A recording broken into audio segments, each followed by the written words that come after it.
Archbishop, thanks for joining me once again during Holy Week 2021. Good to be with you again, McConney. First thing on everybody's minds, of course, yesterday we had an announcement from the provincial health officer about the restrictions. Yeah. Obviously, the variance that we had for being able to celebrate indoor has been paused, removed. Initial reaction? Yeah, I hope it's just been paused. I mean, it sure was a disappointment, but looking at what was happening in terms of the caseload and so on, not a total surprise. Yeah. And we were, in fact, given advanced warning before it was made public, which was good of public health to be able to do that for us. But like the two disciples on the way to Emmaus, we had hoped. Yeah. And I guess the only thing now, they had hoped for something. They got something even better at the end. So I'm placing my bets on that this will indeed somehow work out for the good. Interesting that restaurants, bars, and yeah, now that's very important. I think there's a yoking now of religious services to the hospitality industry, which bears a kind of close It feels resemblance. More balanced. You're right. That's the perfect word. It is more balanced, and I'm very glad for that. Yeah. In many ways right now, people are feeling very weary, obviously, of the pandemic. Yeah. But it also gives rise to feelings of abandonment, being ignored, misunderstood, and it can manifest in various ways with people. Crankiness? Yeah, and it spills over into conversations online. We see it among Catholics and in families and so forth. People on various sides of issues that get quite passionate. How do we go about having these conversations and maintain the proper dialogue and our Christian identity?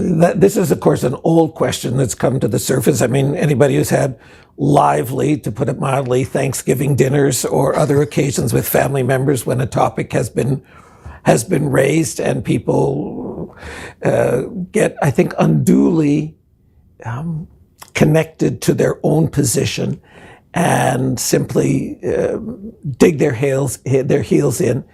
And often then say things that they later regret.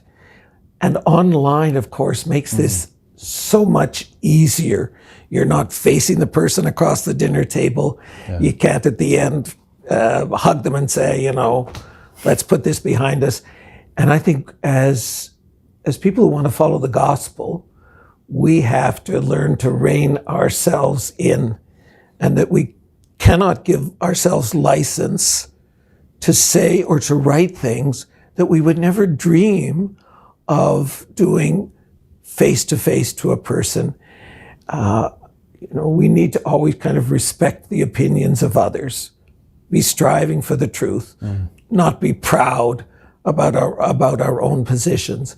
Passion is one thing, but real passion is respectful and honors the other, and it's very disconcerting to see the level of discourse kind of descend into invective and name-calling and attributing motives that we have no way of knowing. So I wish people would pause, think. Consider who they're talking to. Consider who they're talking to, that this is another person. And as I say, think of them, that the person they're in the room with you. They're not just... the ability to imagine that we can say things about someone who is not present or about people that we don't know. I find that quite upsetting and certainly not in keeping with the respect that people are due. Right. In these external circumstances that we suffer, the pandemic, restrictions, health, obviously they impact us significantly. They do. But they're not the end of the story. And we're in Holy Week. How do we carry the light of hope in these things? I think because we see the end of Holy Week. I mean, there's no doubt we can't deny that, we're tired, a little angry, somewhat frustrated, disappointed. All of these are real emotions. Stronger emotions, though, were certainly in the heart of Jesus. Right. We're reading about his betrayal, about his denial, about his physical and moral suffering. I mean, these were very strong emotions that Jesus himself would have felt. His cry from the cross, my God, why have you abandoned me? But where did this end? This ended in glorification. This ended in the wonder and the awesome and the stupendous news of Easter. So this is why we have hope. Good Friday is necessary. And Good Friday is the death of the Lord was in fact willed. But the result is what? It's resurrection. It's new life. And I think that's the way we've got to kind of see this. We're in a prolonged period of kind of Lent, and maybe Good Friday. It's not the last word. It can't be the last word. When people are celebrating Holy Week and they're bringing that message to their families at home, what are some ideas for celebrating this Holy Week, especially because you're not in the church, you're not having the liturgical. You're not in the parish church. But you're in the church of the home, which is, love to call it the domestic church. Right. And I think there are, different families have different practices, but there should be some things different. I mean, I think, for example, that Holy Thursday evening is a time for a little festive meal. This is maybe a little early Lent breaking, but it is. This is, we give thanksgiving for the Eucharist and for the priesthood. Good Friday probably in a family should be, if your kids are a little older, it should be a quieter time. Turn off some of the media, do some of these things as much can be. I mean, there are external ways that we could do it. Also, it's a time I hope that people, this year we have so much more live streaming, that they follow their parish. And one of the gestures that we thought of last year is the Adoration of the Cross. Every family has a crucifix that they take it down from the wall and they place it near them and kiss it at the appropriate time. I mean, Easter, what should you do?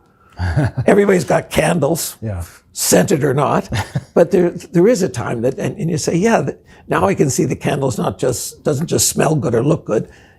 It is about the light of Christ. I think there are more sophisticated ways too, but I think there are little things that we can use that are in our environment that, we can celebrate, and the Mass is being offered. Do you have any favorite devotions yourself during Holy Week, or ones that you admire or like from others? I guess one of, I certainly admire things. I grew up in Ottawa, and one of the things that we would always hope for Easter was that it wouldn't snow.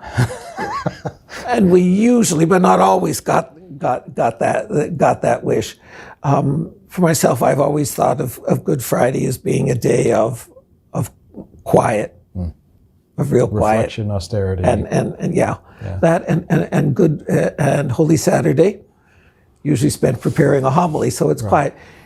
But Holy Saturday is really the day when Jesus is in the tomb. Although we also know in wonderful portrayals that he descended to the underworld and raised up the old Adam and so on. But it's also a quiet day. That's the best word I can think of. Do you have any memories growing up, what Easter was like in Ottawa? Well, Ottawa, if it didn't, I mean, when I was a kid, we had Easter eggs, and I'm sure we had Easter bunnies and that kind of stuff. I can't particularly remember.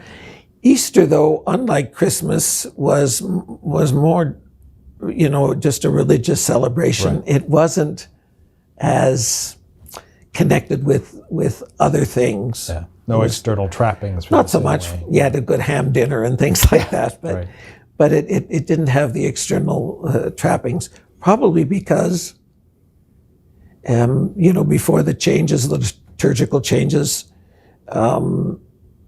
it was Good Friday that was the bigger day. The bigger day, Well, hopefully on this Easter Sunday we have, I don't know what the forecast is, but it won't be snow. We might have to contend with rain. We might have to contend with rain, so that where there are outdoor celebrations, I guess there will be more outdoor celebrations in cars. But I think some places will probably set up some chairs as we're allowed to do. But this isn't the best climate in early April for that. Right. And hopefully this is the last time we will have to do this. You know what, McConaughey? I thought that last year. Yes.